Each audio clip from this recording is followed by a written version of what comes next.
Já jsem si tady zatím připravila nějaké karty, ale samozřejmě budu si je brát různě, náhodně a možná, že si pak vezmu i ještě úplně jiné. Teď by mě zajímalo, jaké téma. Máme tady Don Juan. Tak Don Juan, podívej. Každý víme vlastně, co znamená Don Juan. Každý víme, kdo to byl. Ještě si tady vytáhneme kartičku Femme Fatale. Tak to je hodně zajímavé, ale spojení teda. Ten Don Juan, možná, nebo spíše určitě to víte, byl vlastně jednou z nejznámějších postav světové literatury a kultury. Je to archetyp takového věčného svůdce, věčného záletníka, takového nespoutaného lva salonů, jehož vlastně příběh se dočkal úplně stovek zpracování, od divadla přes operu až po psychologické studie. A v podstatě ta postava má kořeny ve španělských legendách a já to tady více nemusím jako vůbec prostě. Byl to mladý šlechtic, jo, který žil pouze pro dvě věci: svádění žen a překonávání překážek. Takže nešlo mu vůbec vlastně o lásku nebo o tu čistou vášeň, ale spíš o takový ten samotný triumf, lov a pokoření prostě společenských nebo náboženských pravidel. Je to prostě rebel, který neuznává žádné morální autority. Tenhle ten člověk se nám tady ukazuje a říká mi to fakt zajímavé spojení. Energie osudové ženy, je to zase vlastně, je to takový hrozně silný archetyp. Je to vlastně úplně další silný archetyp, jo. Představuje úplně fascinující, tajemnou a neodolatelnou ženu, která má vlastně nad muži obrovskou moc.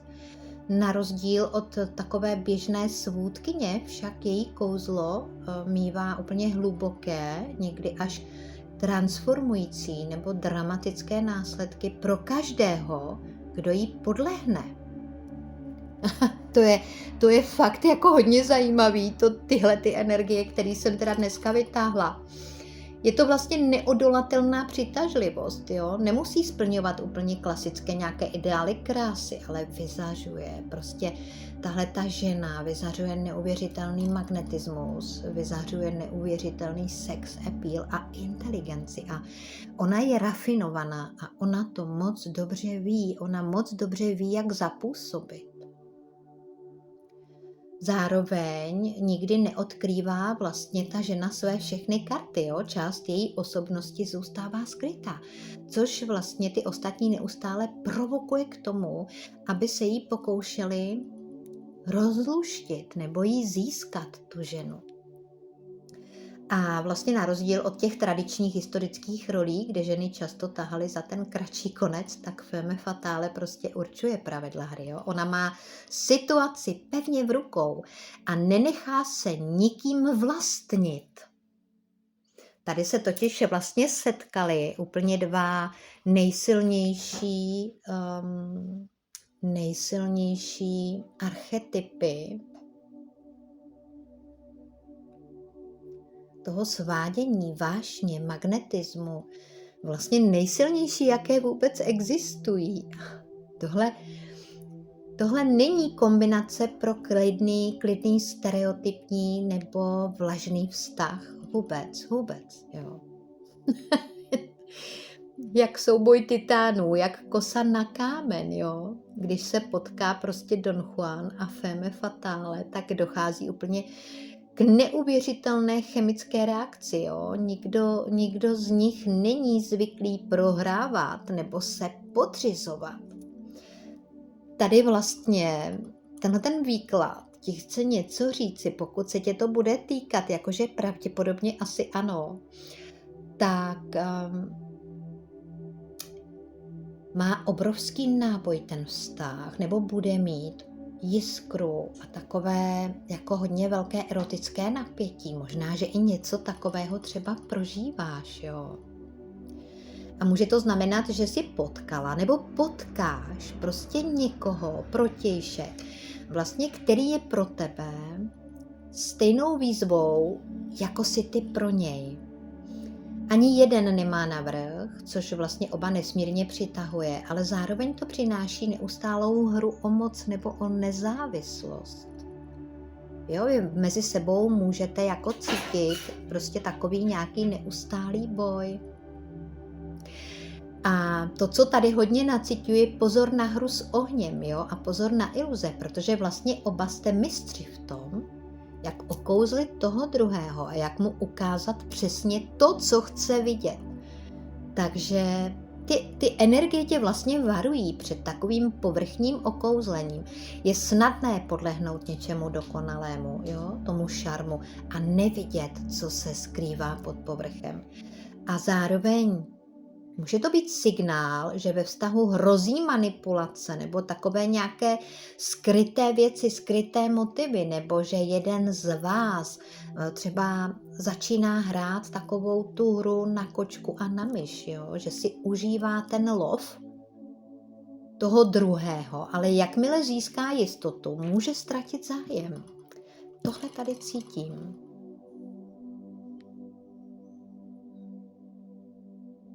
No, teda tady o tom bych asi mohla povídat hodně dlouho, jo. Tady i ty energie ukazují, že máš v sobě obrovskou přitažlivost a sílu.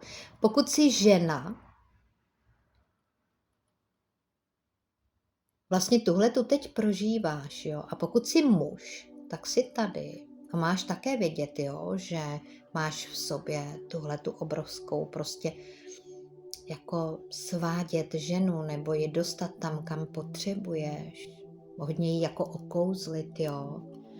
Ale pokud teda tady bude vztah, tak asi bych k tomu měla nebo chtěla říct, že tenhle ten vztah tě bude učit vlastně držet si své hranice, jo, protože ten Don Juan bude zkoušet vlastně kam až může zajít a ty jako femme fatale mu však nesmíš dovolit, aby tě ovládl nebo aby tě zlomil. To je taková zpráva pro tebe. Ukazuje to na takovou situaci, kdy se učíš možná zřejmě nestratit sebe samou v té záplavě velké vášně a platí to jak pro ženu, tak pro muže, pokud jsi muž.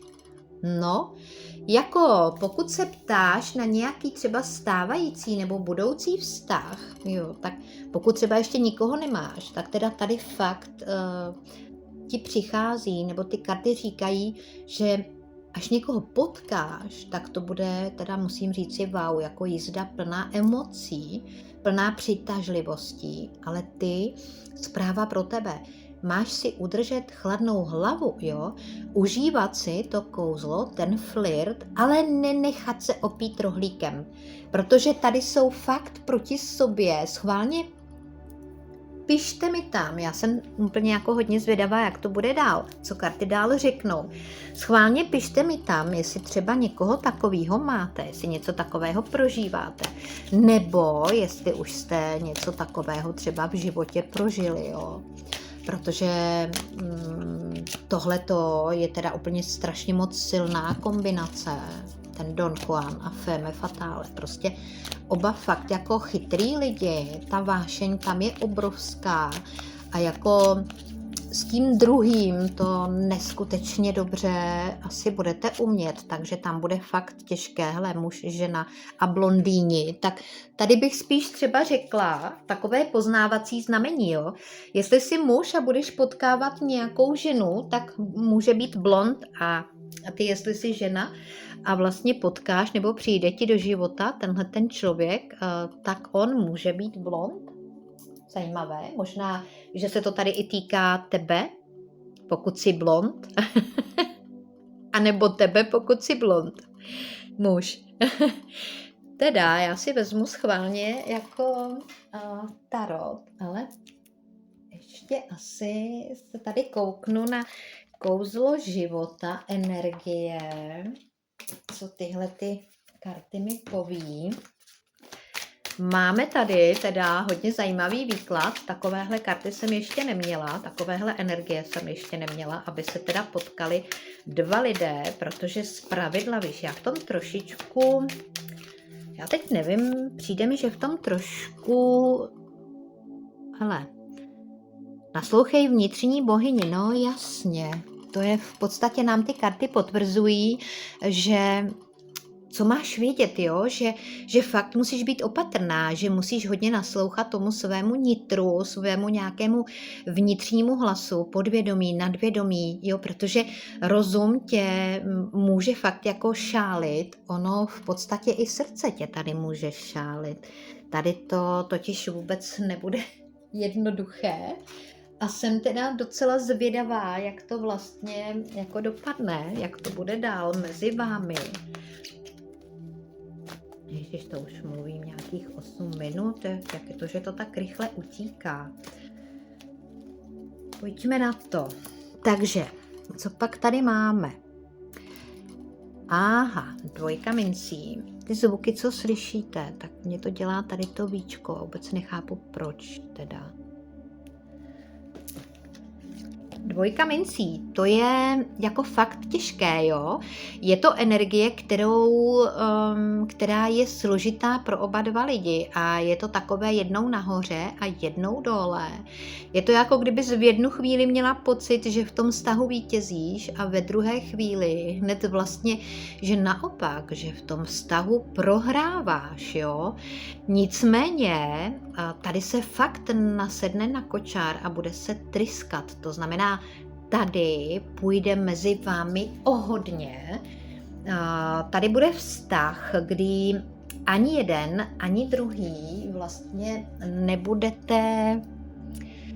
nebudete chtít a ani to nepůjde vystoupit z toho kočáru, protože ta rychlost, ta energie, s jakou vlastně se tady bude, která mezi vámi bude probíhat, jo, tak to bude, to tě něco totiž tak chytne, že nebudeš schopná, ať si žena, ať si muž, nebudeš schopná nebo nebudeš schopný prostě z tohoto vztahu vystoupit, protože ta přitažlivost mezi vámi bude fakt tak hodně silná, ale tak hodně silná, že jako kdybyste měli pocit oba dva, že něco je mezi vámi, jo.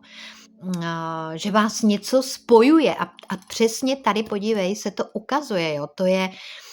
To je 2 pohárů, to je vlastně zřejmě láska, ale taková zvláštní láska.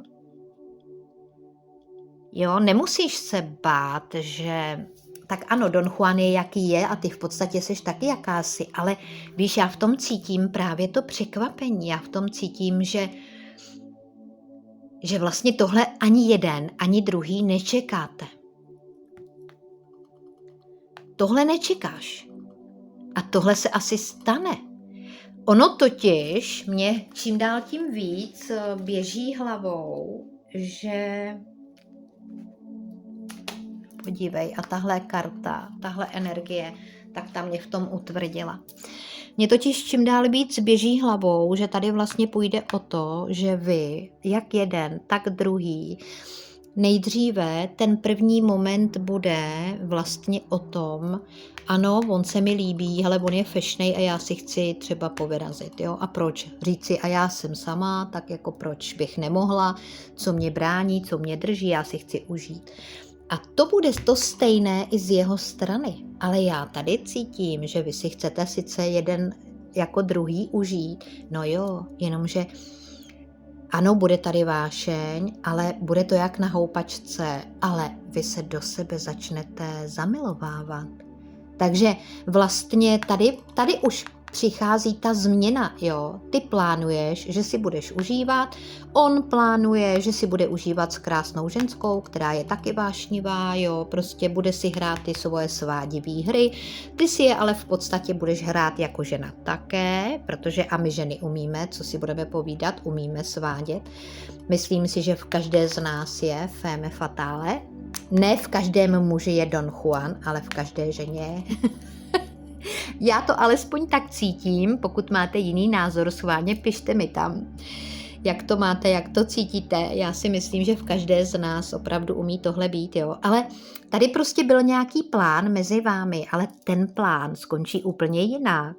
vlastně tady je dvojka pohárová a tady je velekněžka, jo, a tohleto pro mě je to fakt jako něco i mezi nebem a zemí, protože to jsou energie mezi nebem a zemí. A já si myslím, že jednak budete každý úplně jiný, jo, a přesto se budete tak strašně přitahovat a přesto, že budete každý úplně jiný, tak vlastně se do sebe hodně prostě zakoukáte, jo, tam já tu dokonce mám pocit, já si vezmu ještě jiný karty, ale já tady dokonce mám pocit,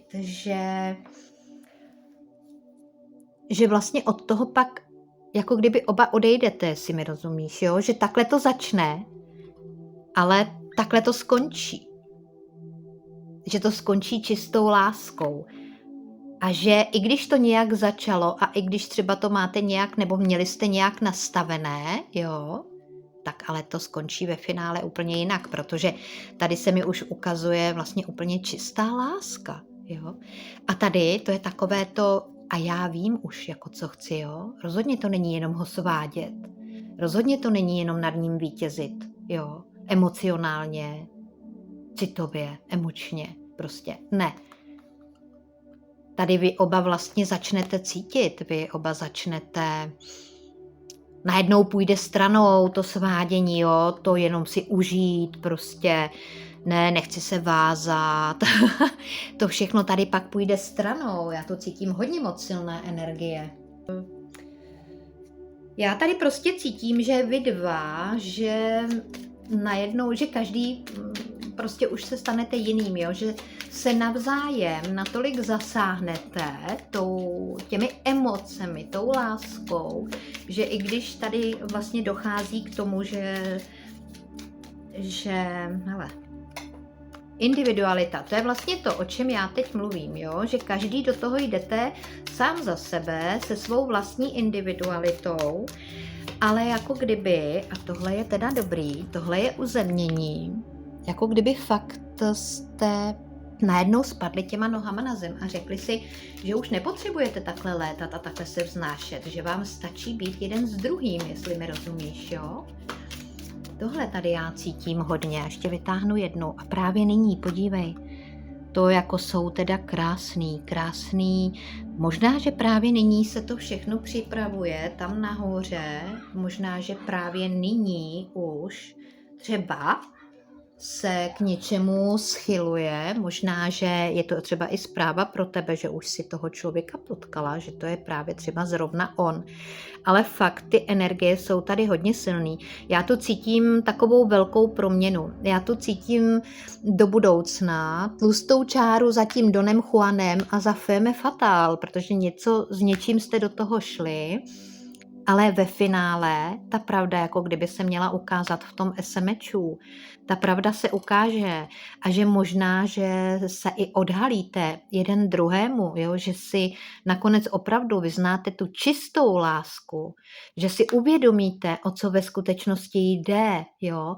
A taky vlastně jsou situace, kdy fakt se dva lidé prostě jako vyřádí, vyblbnou a pak už prostě ten život přistupují k němu jinak, jo? Prostě sklidní se najednou a chtějí žít jinak, protože ten druhý jim za to stojí. Takhle to tady cítím. No, protože jako fakt tady to takhle je, ty karty, jako prostě na tom začátku to měla být možná i jenom nějaká hra, jo? A možná, že třeba jeden nebo druhý, jo, k tomu i jako k takové hře přistupoval. Flirt, love, zkouška sil, nebo nějaké vzájemné jiskření, jo? Jako dva silní hráči, kteří si nechtějí nikoho pustit k tělu totiž. No jasně.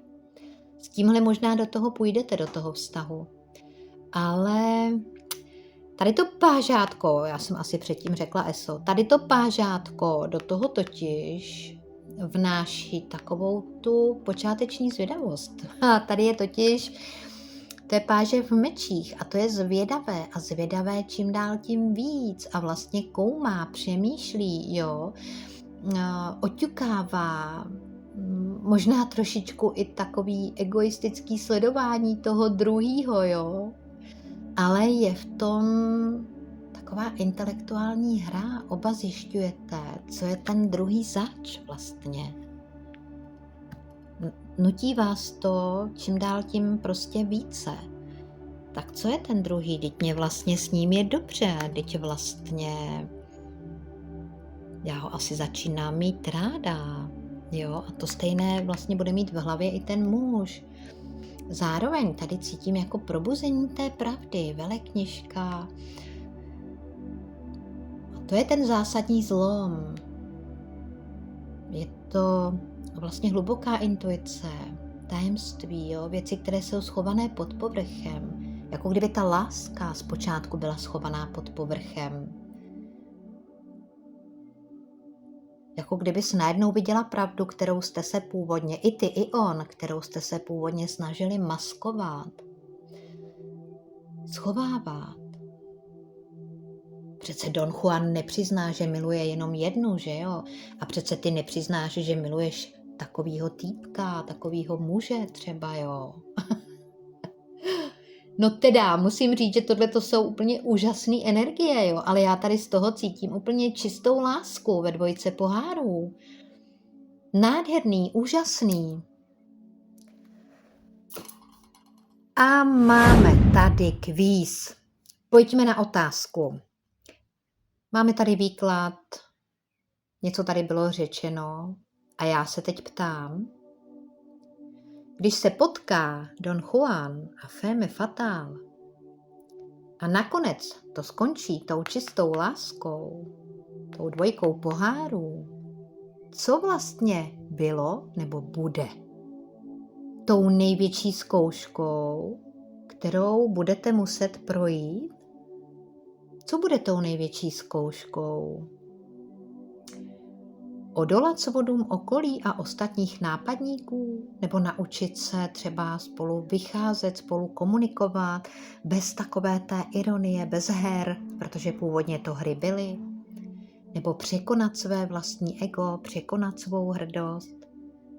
Pište mi do komentářů, jaká teda je správná odpověď, jak to cítíš, jak to vidíš, nebo bude tou největší zkouškou. Tohle všechno se teprve může stát ještě, jo, ale pokud s tebou výklad souzní, on možná teď ještě nesouzní a třeba to teprve přijde, protože tyhle energie jsou tady vlastně jakoby ve vzduchu. Teď je tomu něco otevřené, něco nakloněné, už jenom vlastně ti blíženci, kteří astrologicky jsou tady už, tak jako wow, bude to asi docela jako veliké, jo, a cítím, že fakt, když se potkáte, tak vás něco bude neskutečně táhnout a nepustí vás to ani od sebe.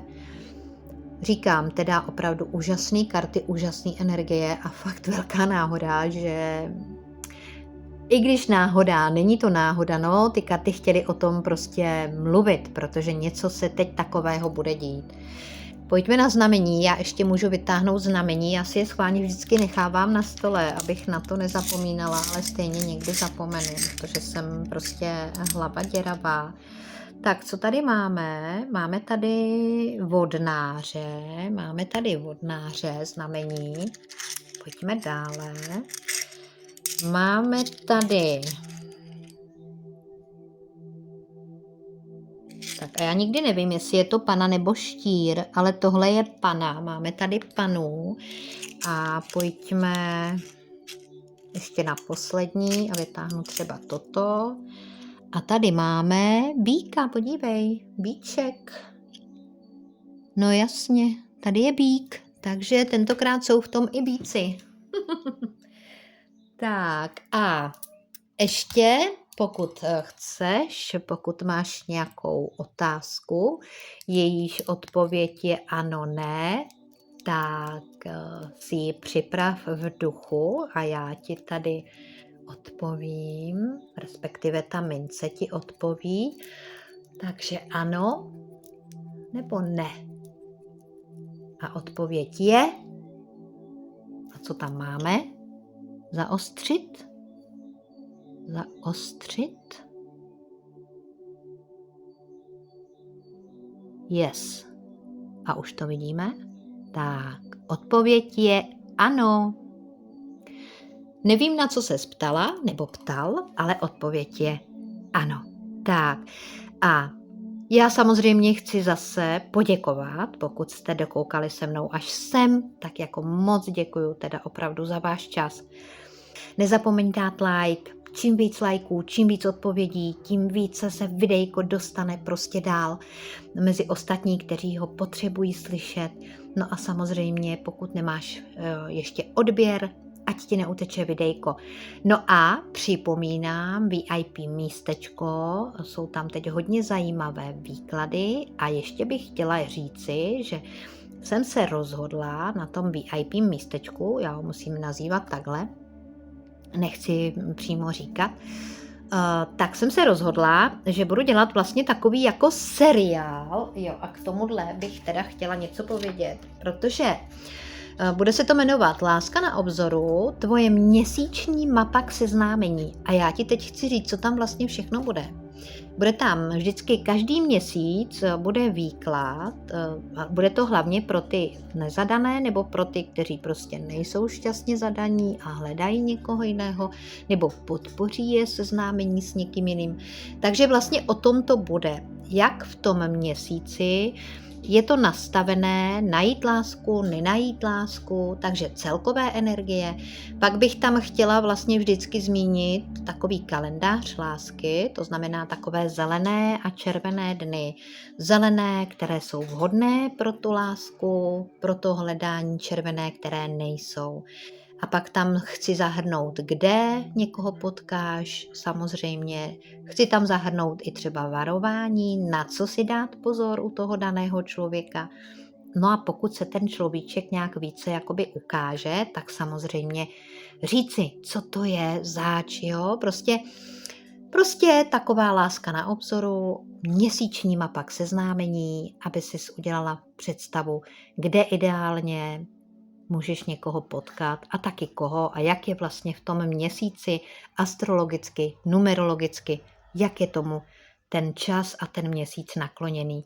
Takže už mám připravený první díl, bude to na měsíc červen a pokud tě zajímá, jestli teda ten červen bude tvé lásce přát, tak se tam určitě přijď podívat. Odkaz už to nebudu dávat do popisu videí, ale odkaz dám vždycky, připnu ho do komentáře. Možná jste si toho všimli, vždycky jako první je komentář můj, kde dávám ty odkazy a je to právě kvůli tomu YouTubeku, protože prostě to nerado vidí tak. A pak mám problém, aby vůbec mě poslal ty moje videa dál. Takže zlatíčka, ještě jednou moc děkuju, přeju hodně štěstíčka. Don Juan Femme Fatale, to bude jako teda musím říct úplně wow jízda. Ahoj všichni, zase mi tady šlape kocour. Pa!